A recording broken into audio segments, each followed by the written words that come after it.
Kembali lagi bersama channel kita semua. Jika Anda suka, jangan lupa komen, like dan subscribe, serta juga bila Anda berkenan, aktifin subtitlenya supaya ada tulisan teksnya. Kita langsung ke ceritanya. Kaisar Naga. Bab 4730-4732. Tuan Chen, ini semua ditambang dari tambang batu roh peri. Jenderal Singh memandang Dev bingung, tidak mengerti Dev mengapa dia begitu bersemangat. Tambang batu roh peri itu, Dev juga mengetahuinya. Menambang begitu cepat. Apakah semua batu roh peri sudah ditambang? Dev mengerutkan kening. Meskipun tambang batu roh peri ditemukan, kandungan batunya tidak tinggi. Jika 100.000 batu roh peri telah ditambang, diperkirakan tambang itu akan ditinggalkan.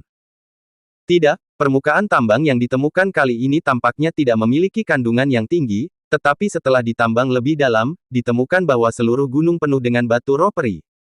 Jika saya membuat perkiraan konservatif, Anda akan mendapatkan lebih dari jutaan batu roh peri. Jenderal Singh berkata sambil menyeringai di wajahnya. Apa? Dev dengan bersemangat meraih lengan Jenderal Singh, kamu tidak membohongiku, kan? Ada lebih dari 1 juta batu roh peri. Dev tidak menduga tambang itu akan menghasilkan lebih dari 1 juta. Tuan Chen, beranikah aku membohongimu? Sekarang saya telah mengirim tenaga tambahan ke tambang dalam semalam.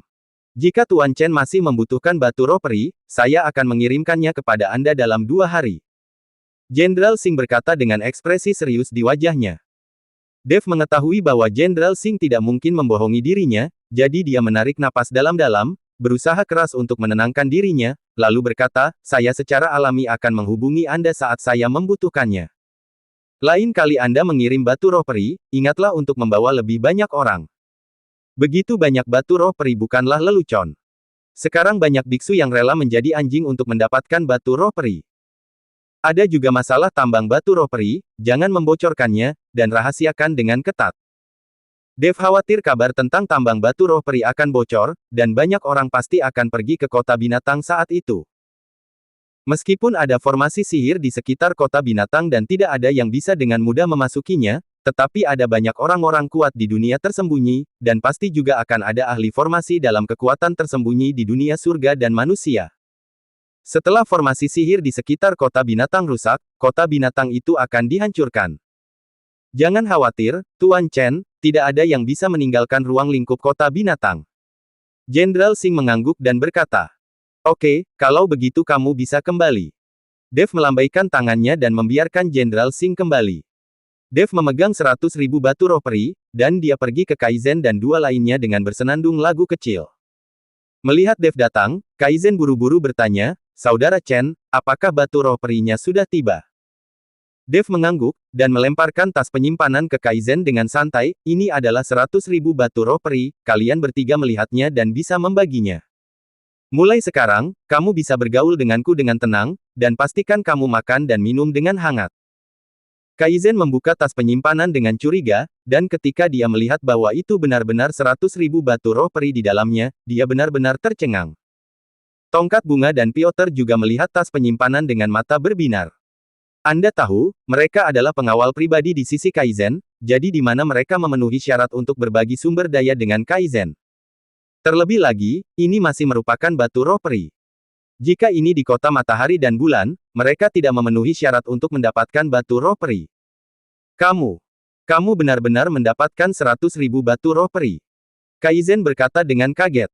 Tentu saja, saya selalu mengatakan hal yang sama, dan saya pasti bisa melakukan apapun yang saya katakan. Itu hanya 100.000 batu roh peri, kenapa diributkan? Dev berkata dengan sangat sombong.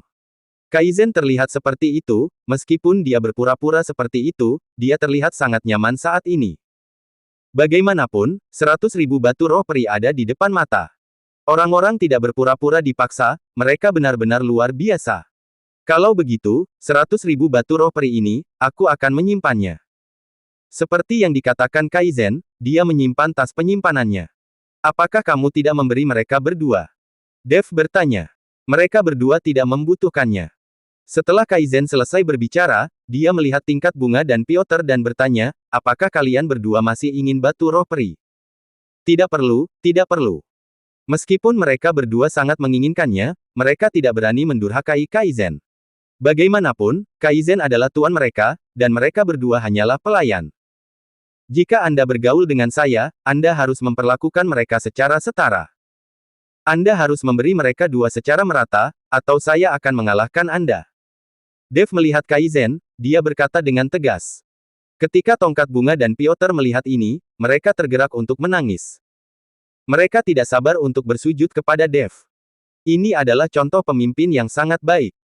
Melihat situasinya, Kaizen hanya bisa membuka identitasnya. Dia berkata, Dev, izinkan saya mengatakan yang sebenarnya, saya adalah Kaizen Lin, pangeran keempat kota matahari dan bulan.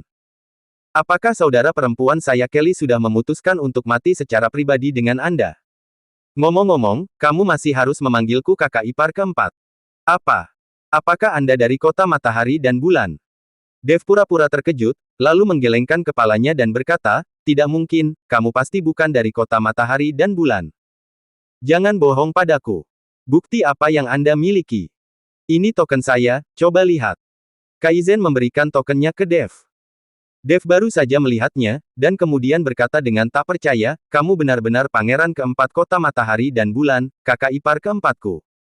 Kalau begitu, bukankah pria yang kuhajar 2 hari lalu adalah kakak iparku juga? Ya, dia adalah Kaizen Lin, pangeran agung kota matahari dan bulan kami. Saya di sini kali ini untuk membawa Anda ke kota matahari dan bulan. Kaizen mengangguk dan berkata, sialan, bukankah ini banjir besar yang membanjiri kuil Raja Naga? Bukankah keluarga sudah tidak mengenal keluarga lagi? Apakah ayah mertua saya ingin membunuh saya? Dev bertanya dengan sengaja berpura-pura bodoh. Jangan banyak bertanya, kembalilah ke kota matahari dan bulan bersamaku dulu, dan jelaskan saja masalah ini. Kaizen tidak bisa mengatakan bahwa kakak tertuanya datang untuk membunuh saudara iparnya atas perintah pembunuhan istana ke-10. Saya tidak akan pergi, saya memukuli kakak ipar laki-laki saya. Jika saya pergi ke kota matahari dan bulan, saya mungkin akan dikuliti. Dev menggelengkan kepalanya. Setelah melihat ini, Kaizen buru-buru berjanji, jangan khawatir, aku akan melindungimu, dan aku akan mengatakan hal-hal baik untukmu di depan ayahku. Kelly menjadi tahanan rumah. Dia sangat merindukanmu. Tidakkah kamu ingin bertemu dengannya? Kakak ipar keempat, ini janji yang kamu katakan, kamu harus melindungiku. Dev berpura-pura takut. Jangan khawatir, kamu memberiku begitu banyak hal baik, bagaimana mungkin aku tidak melindungimu? Selain itu, kamu masih saudara iparku, dan tidak ada yang berani menyentuhmu ketika kamu tiba di kota matahari dan bulan. Kaizen menepuk dadanya dan berjanji. Oke, aku akan pergi denganmu.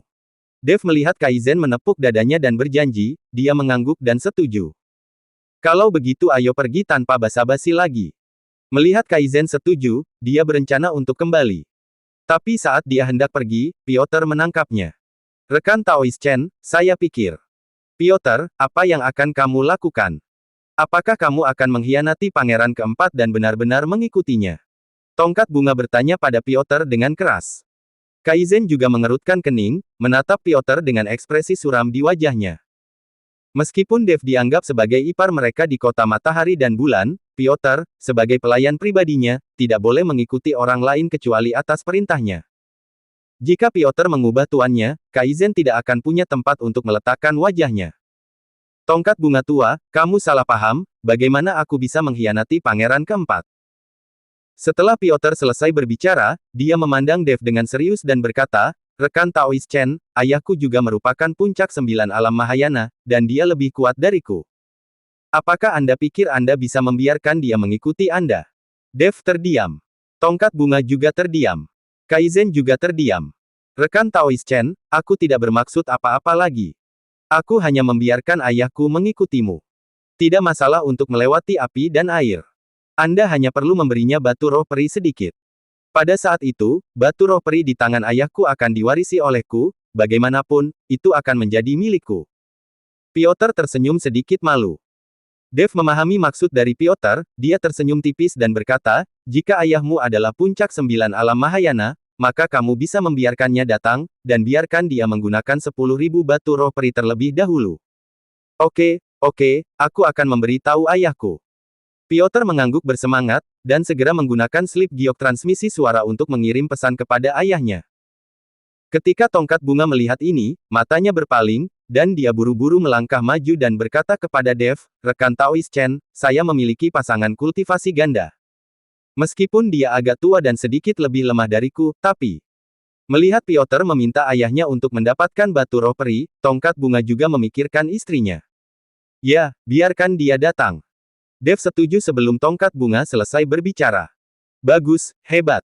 Wajah tongkat bunga penuh dengan kegembiraan, dan kemudian melanjutkan, saya juga memiliki adik ipar perempuan. Piotr juga buru-buru berkata, saya juga punya bibi ketiga.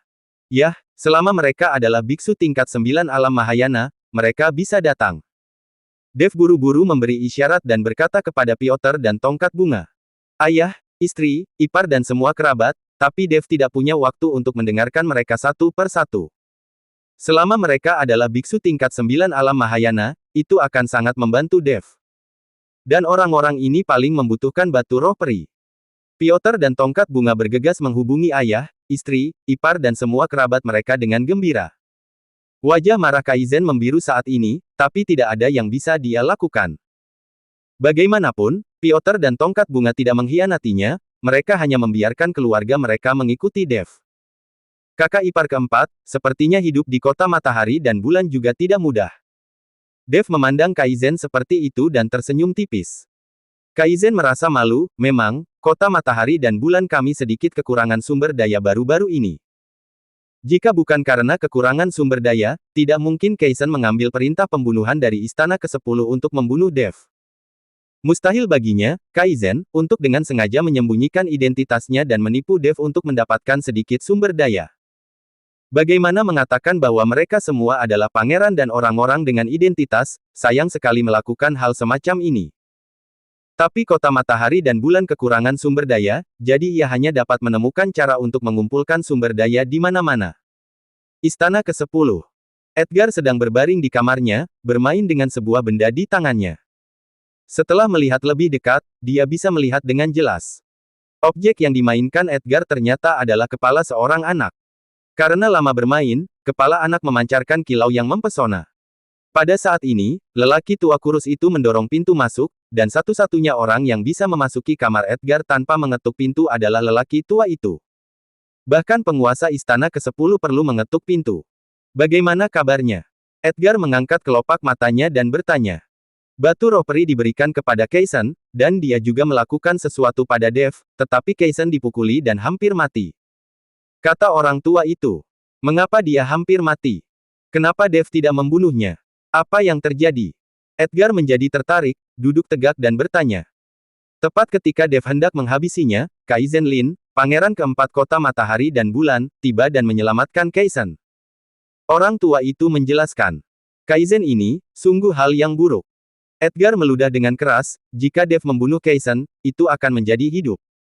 Pada saat itu, kota matahari dan bulan pasti tidak akan menyerah. Dalam hal ini, dia hanya akan menonton leluconnya, dan kota matahari dan bulan akan membunuh Dev.